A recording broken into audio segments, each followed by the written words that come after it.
I had lived for 35 years without ever thinking that a family dinner could shatter everything I had ever believed in. The flickering candles on the dining table, the soft glow from the vintage chandelier, and the rich aroma of stew filling the air. All of it was a perfectly orchestrated trap. And I walked right into it, without a single shred of suspicion. My mother had called 2 weeks ago, her voice sweeter than usual. "Sophia, you should come home for dinner, it's been so long since the family gathered together." I hesitated. For over a decade I had grown accustomed to my parents' conditional affection.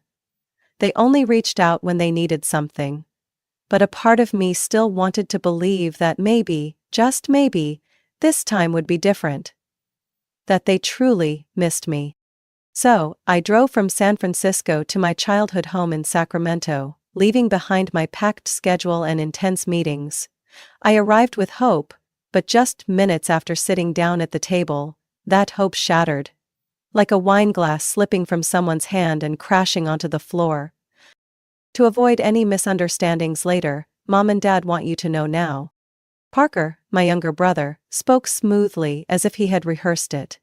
He leaned back in his chair, arms crossed, his face barely concealing his satisfaction.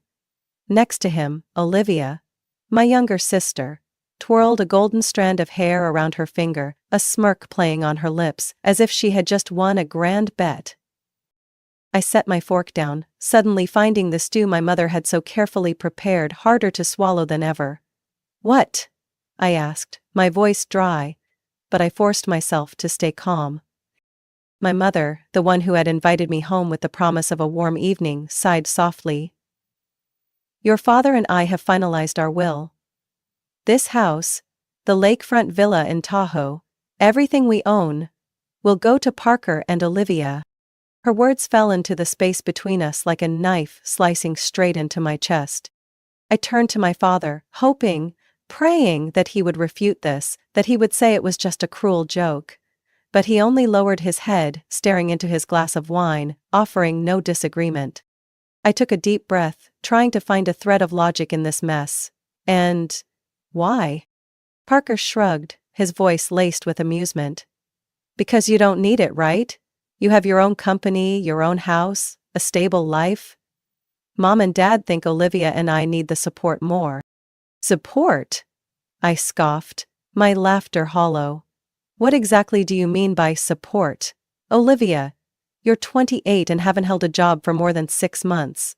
Parker, how many times have you switched majors in college? 5? 6? And Mom and Dad have been paying for every single tuition fee." As I spoke, I felt my breath quicken, my heart pounding with fury. My mother crossed her arms, her gaze cold. "Sophia, there's no need to overreact. Your father and I have thought this through. You don't need these assets. But Parker and Olivia need a solid foundation to build their lives on." I laughed, but there was no humor in it. "A foundation? And what about the money I spent helping you pay off the mortgage? The times I covered the utility bills and home repairs? What about the $40,000 I invested to renovate the Tahoe villa? Does no one remember that?" Olivia chuckled, her eyes full of mockery. "Oh, so you're keeping tabs on every penny? That's disappointing, Sophia. You're rich, do you really need to be so stingy?" I stared at her, unable to believe her audacity. "Stingy?" I emphasized each word. "No, Olivia, this is called fraud, this is called exploitation." My mother slammed her hand on the table so hard that the glasses nearly toppled over. "Enough, Sophia, stop acting like a victim. You always think about money. Always. We did this not because we don't love you, but because we love all of our children." Love. I felt a cold rage spreading through my chest. Parker leaned back, feigning sympathy. "You're acting like a child who just had their favorite toy taken away. Everyone here is an adult, Sophia. You should learn to accept reality." I said nothing. His words didn't infuriate me anymore. They only made me realize one thing. I had been deceived my entire life. They had never truly seen me as part of the family. I wasn't their daughter. I was their financial provider. Slowly I placed my hands on the table, gripping the edge of the tablecloth. I took a deep breath, letting the anger settle. When I looked up again, my gaze was ice cold. I understood now. They didn't need me, and I didn't need them. I had spent the last decade believing that family was a place of refuge, that no matter what happened, they would cherish me the way I cherished them. But the truth? I wasn't their daughter. I was an ATM. And now, that I was no longer useful, they were ready to discard me without a second thought. I stared at the faces in front of me. My mother, the one who called me every time a bill was due. My father, the man who never once opposed any of my mother's decisions, even when she treated me unfairly. Parker, the one who had burned through an endless amount of my money on courses he never completed. Olivia, the one who had never worked a serious job a single day in her life, yet had enough designer clothes to fill 3 rooms. I laughed, but not out of amusement. My voice dripped with bitterness. And what about the money I spent on all of you? Does no one think that deserves any recognition? My mother crossed her arms, her gaze sharp as a razor. Sophia, all you ever talk about is money. No amount is ever enough for you, is it? I felt my throat go dry. Never enough? I repeated, almost whispering. I've been paying the mortgage on this house for the past 6 years. I was the only one who stepped up to take on the loan when you were on the verge of bankruptcy. I also paid for the renovations on the Tahoe Villa because you said you wanted to keep it as a family asset. And now, I'm not even considered part of this family. Olivia shrugged, raising an eyebrow with mock indifference. No one forced you, Sophia. You just like playing the hero.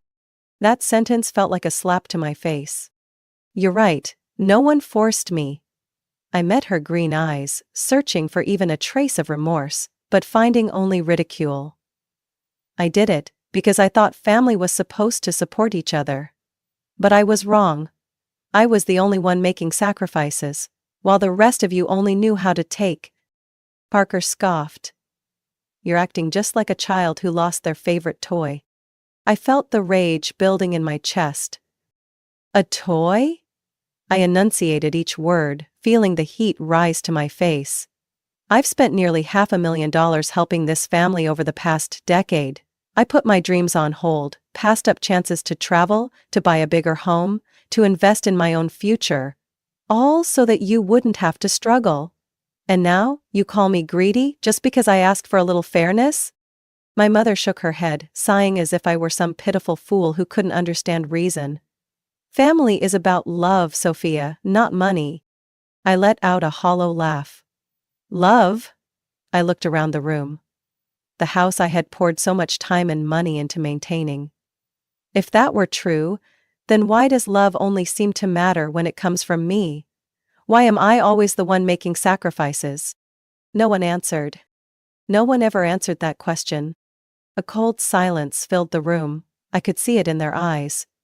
They felt no guilt. They didn't think they had exploited me. They were just annoyed that I dared to demand fairness. A sharp pain clenched in my chest. Why had I ever thought they would change? I took a deep breath and stood up. The chair scraped against the hardwood floor, the screeching sound cutting through the tense air. I've heard enough, I said coldly. I'm done. My mother blinked. What did you just say? I met her gaze, my words slow and deliberate. I'm done. I have no more obligations to any of you. Parker laughed, but there was something uneasy in his tone. What? You're going to cut off the family just like that? I stared at him, unblinking. Yes. And you'll soon understand exactly what that means. I turned on my heel, not waiting for their reaction. My mother's voice rang out behind me, sharp and frantic. Sophia, what the hell are you doing? Family is supposed to stick together. You can't just cut us off over a little disagreement. I paused, a smirk curling on my lips. But this time, it was ice cold. A little disagreement? I repeated, then turned back, my eyes like steel. This isn't a little disagreement. This is betrayal. I walked swiftly toward the door, but before I crossed the threshold, my mother's voice rang out one last time, filled with anger and warning. If you walk out that door, "Don't ever think about coming back." I didn't stop.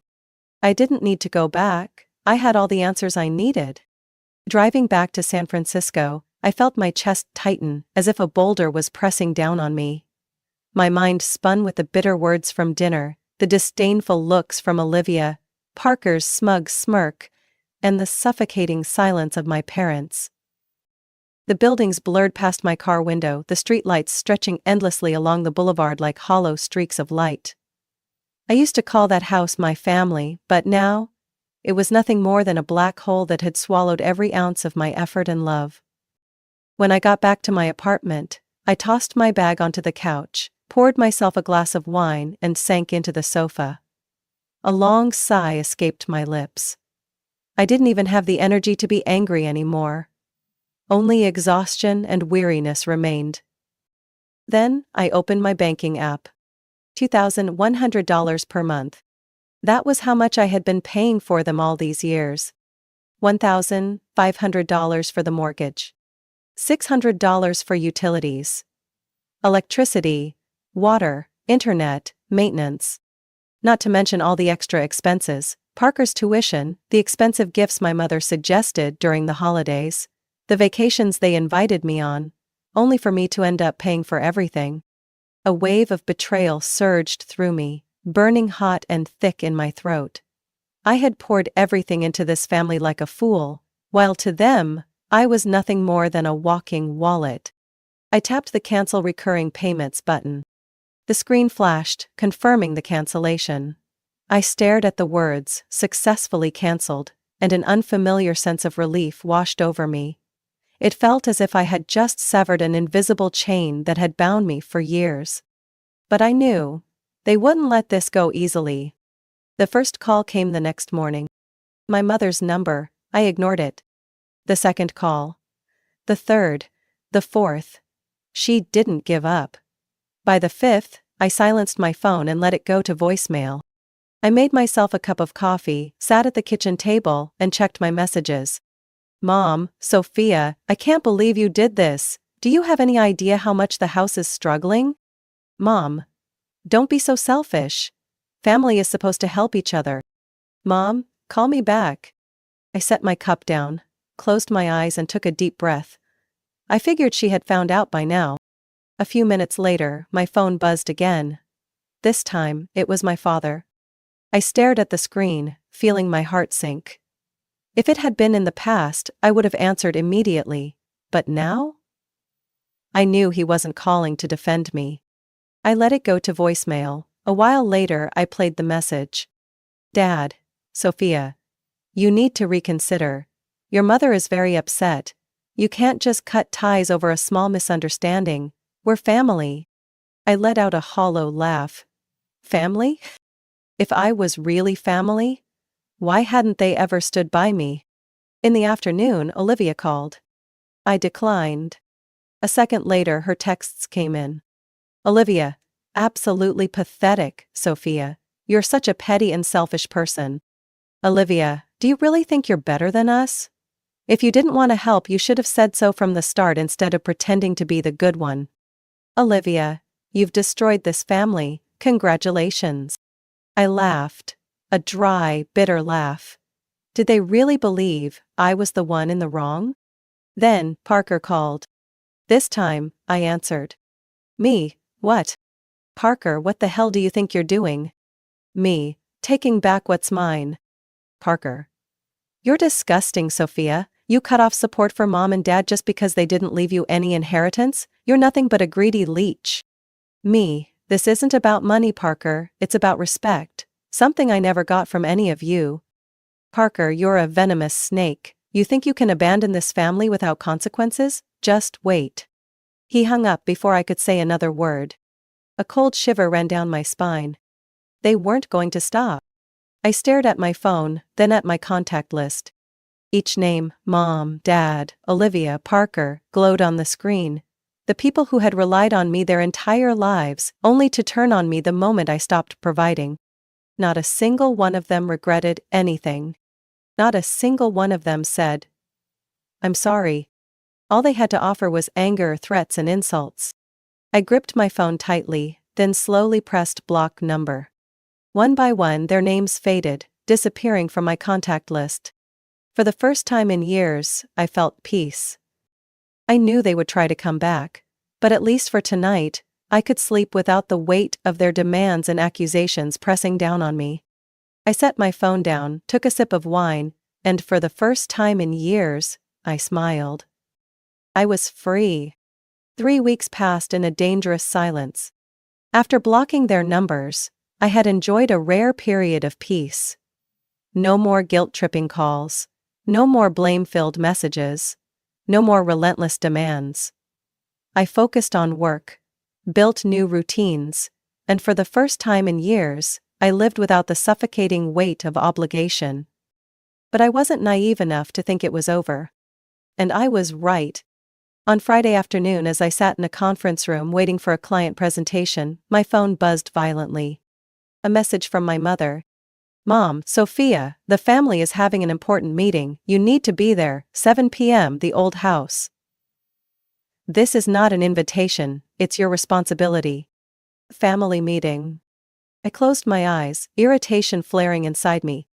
This wasn't a goodwill gesture, this was an ambush. I could ignore it. I could go on with my new life.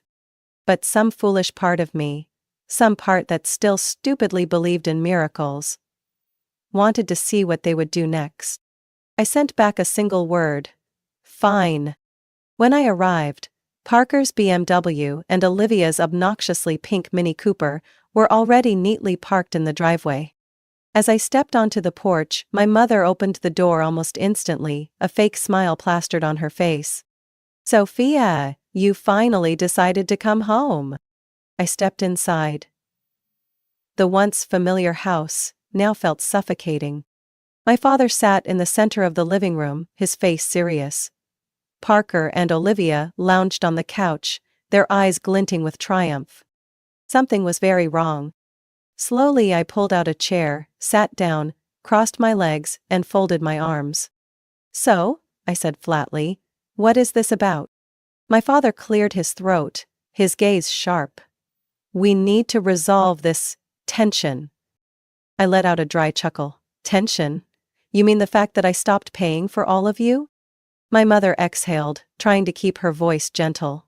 "Sophia, you overreacted. Your father and I only wanted what was best for you." Parker scoffed. "Did you even think, before cutting us off like that? Do you not see how childish and selfish that was?"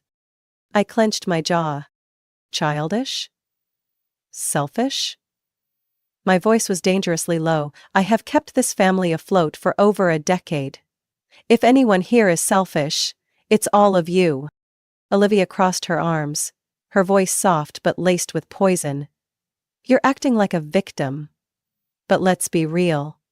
You're just mad because Mom and Dad didn't leave you an inheritance, aren't you?" A cold fury burned in my chest. I slowly stood up, my gaze sweeping across each of their faces. "I came here because I thought maybe you had finally realized what you did wrong." I let out a sharp laugh. "But no. You're still the same leeches. Selfish, ungrateful." My mother shot up from her seat, her voice sharp as a blade. "If you walk out that door, don't expect to be welcomed back." I stopped at the doorway, my hand gripping the doorknob. I turned my head, locking eyes with her, my voice cold as ice. "I never felt welcome here in the first place." Then I opened the door and walked away without looking back. I drove home, my heart pounding against my ribs. I didn't know what they would do next, but I knew they wouldn't let it go. And just as I expected, the moment I arrived at my apartment, I froze. My door was sealed shut. A thick layer of grayish-white expanding foam covered the entire doorframe, spilling over the edges, hardened like cement. Someone had deliberately sabotaged my home. I didn't need to ask who. My grip tightened around my phone, fury boiling in my veins. I opened my security camera app, my pulse racing as I rewound the footage. There he was. Psycho. Wearing a gray hoodie and a baseball cap, grinning smugly as he held a can of expanding foam, spraying it all over my door. My hands clenched into fists. Did they really think they could intimidate me? Did they think I would crawl back, begging for forgiveness? No. I wasn't letting them get away with this. I stood in front of my sealed door, my breath heavy with anger. I wasn't shocked, nothing about them could surprise me anymore. But I was furious. Not because of their childish antics, but because of their arrogance. The sheer stupidity of thinking they could do this and face no consequences. I reopened the security app and fast-forwarded through the footage. Just as I suspected, Parker appeared on the screen. Wearing a gray hoodie, his cap pulled low to hide his face, but I recognized his lazy gait. I recognized the smug smirk as he aimed the nozzle at my door, flooding every crevice with foam. Every movement was an insult. He did this because he thought I wouldn't fight back. He was wrong. Calmly, I saved the video, took clear screenshots of his face, and immediately called the police. 30 minutes later, a young police officer stood in front of my apartment, his expression a mix of sympathy and professionalism. I showed him the footage, explaining the situation in crisp detail. "Do you want to file a formal complaint?" he asked, his tone neutral but hesitant, as if hoping I would let it slide. I let out a cold chuckle. "I didn't call you here for a friendly chat." He nodded, flipping open his notebook to start an official report. "Parker, that's your brother, right?" I met his gaze, my voice ice cold. "Not anymore." The next morning, my father called. "Dad. Sophia, sweetheart, does this really have to go this far?" Me. "Are you calling to ask me to drop the charges?" Dad.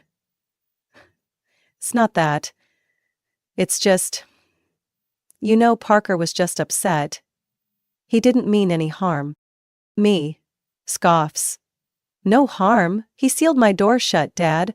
What if I had an important meeting this morning? What if I had a cat or a child inside?" Dad. Silence. Me. "He thought he could intimidate me. I'll show him he picked the wrong person." Dad, do you really want to push this that far? Me. "It's not me. Parker did this. If he didn't want consequences, he shouldn't have acted like a reckless idiot." Dad. "What do you want to drop the charges?" Me. $33,000. Dad. "What?" Me. "That covers the cost of repairing my door, legal fees if this drags out, and damages for harassment. I'd say that's a pretty reasonable number." Dad. "This is extortion." Me. Chuckled coldly. "No, Dad, this is consequences." Dad. "Parker doesn't have that kind of money." Me. "Then you and Mom can help him out. You've been covering for him his whole life. This is just one more time." Dad. Claudine gripped the Sophia. "You're tearing this family apart." Me. "This family tore itself apart a long time ago." 3 days later, my account received exactly $33,000, transferred from my parents' joint account. No messages from my mother. No complaints from Parker. Even Olivia, who relished every opportunity to be cruel, was completely silent.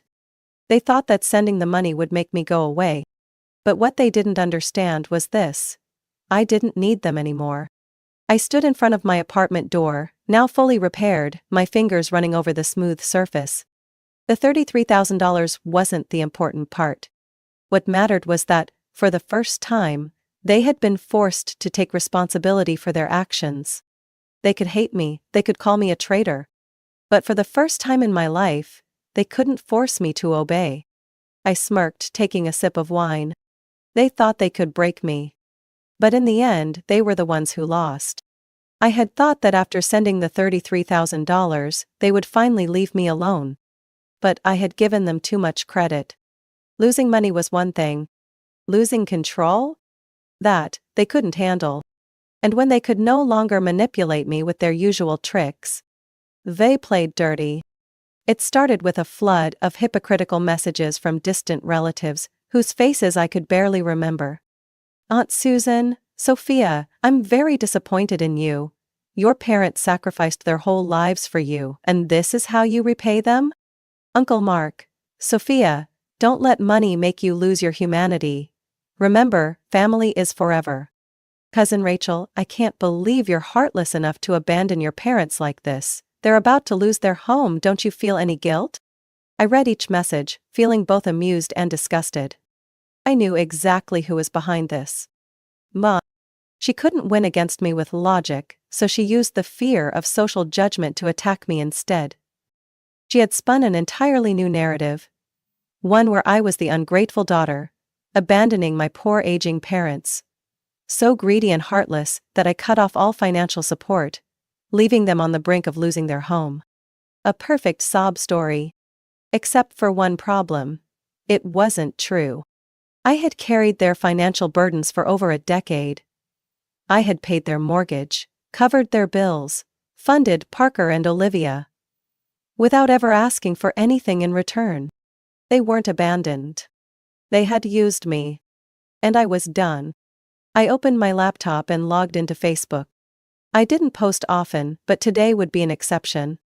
I didn't need them to love me anymore. I just needed them to lose the ability to twist the truth. My fingers moved swiftly across the keyboard, each word appearing on the screen, sharp, clear, leaving no room for deception. I tried to be a good daughter, but they never truly loved me. For over 10 years, I paid hundreds of thousands of dollars for my parents, covering their mortgage, bills, and even my siblings' tuition. I never complained, because I believed families should support each other. But when my parents wrote their will, they left everything to Parker and Olivia. When I asked why, their answer was, because you have a career, you don't need it. When I protested, they called me selfish. When I stopped financing them, they called me a traitor. And now, they are spreading lies that I abandoned them, that they are about to lose their home, that I am a heartless daughter. Here's the truth. They are not losing their home, they are only losing the free financial support I provided for years. I'm not sharing this for sympathy, I'm sharing it for anyone else who has been exploited by their own family to know this. You do not have to keep suffering. Setting boundaries is not ungrateful. Refusing to be used is not betrayal. And sometimes, family isn't defined by blood, but by those who truly respect and appreciate you. I have walked away from their lives. And I have no regrets. I hit post. Within an hour, the post had hundreds of shares and thousands of comments. Some were supportive. I've been in your position, stay strong. You don't owe them anything. You've done more than enough. I admire your courage for speaking out. Others were critical. Family may be flawed, but they're still family. Don't air out your dirty laundry like this. She's just looking for attention. Shameful to expose your own parents like this. I didn't care. I expected this. 3 hours after I posted the truth, my mother called. Mom. Sophia, what the hell are you doing? Me, calmly telling the truth. Mom. You're destroying this family's reputation. Me. No, Mom. You did that the moment you decided to turn me into the villain in your story. Mom. You're going to regret this. Me. No. You're the one who will regret it. I hung up, feeling lighter than ever. They couldn't hide the truth anymore. And for the first time, I had taken back my voice. 3 months after exposing the truth, I had never felt so free. No more guilt-tripping messages, no more heavy phone calls. No one could manipulate me anymore. I was finally living for myself. At first, the emptiness was strange. Losing a family, no matter how toxic, still left an odd void. But then I realized it wasn't a loss. It was freedom. I threw myself into my career, leaving behind the chaos of my past. With no one leeching off my income, my money was mine. Completely. I signed up for a photography class, something I had never dared to make time for before. I started traveling, exploring the places I had always put off because I was too busy helping my family. 3 months later, I was in Paris, sipping coffee by the Seine. 6 months later, I stood atop Machu Picchu, feeling the fierce wind rush through the ancient ruins. For the first time in my life, I was responsible for no one but myself. And it was worth more than any inheritance. I didn't follow them anymore, but news of my old family still found its way to me, through old acquaintances, through whispers in the community. My mother had taken a job as a waitress at a small diner. A former co-worker of hers happened to see her and said she no longer carried the aura of a woman who once ordered me around. She wasn't spending money on spas or designer clothes anymore.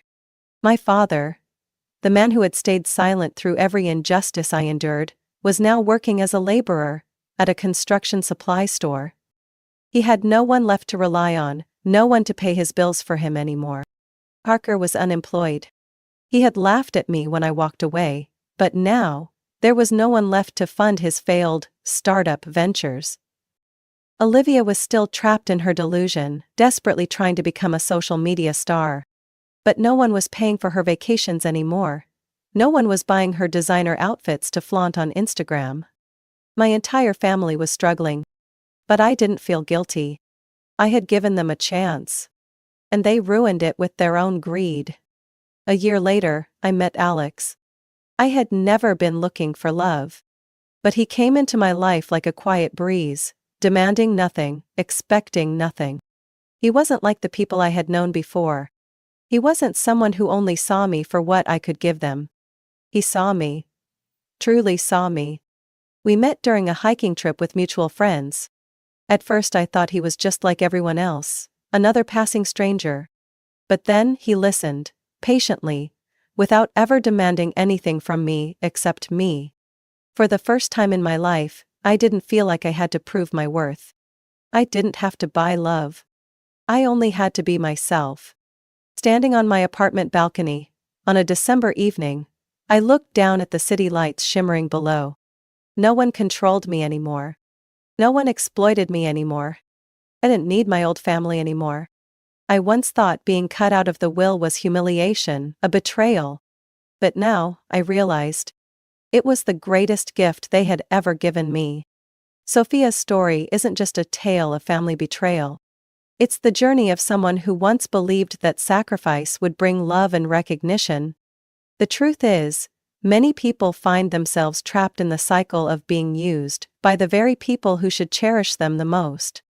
But this story proves that setting boundaries isn't selfish. It's self-respect. Sometimes, losing a toxic family isn't a loss. It's an opportunity to find freedom, happiness, and the people who truly value you. What do you think about Sophia's story? Have you ever experienced something similar or known someone who has? Share your thoughts in the comments. And don't forget to follow the channel for more shocking, heartfelt, and real stories about family and life.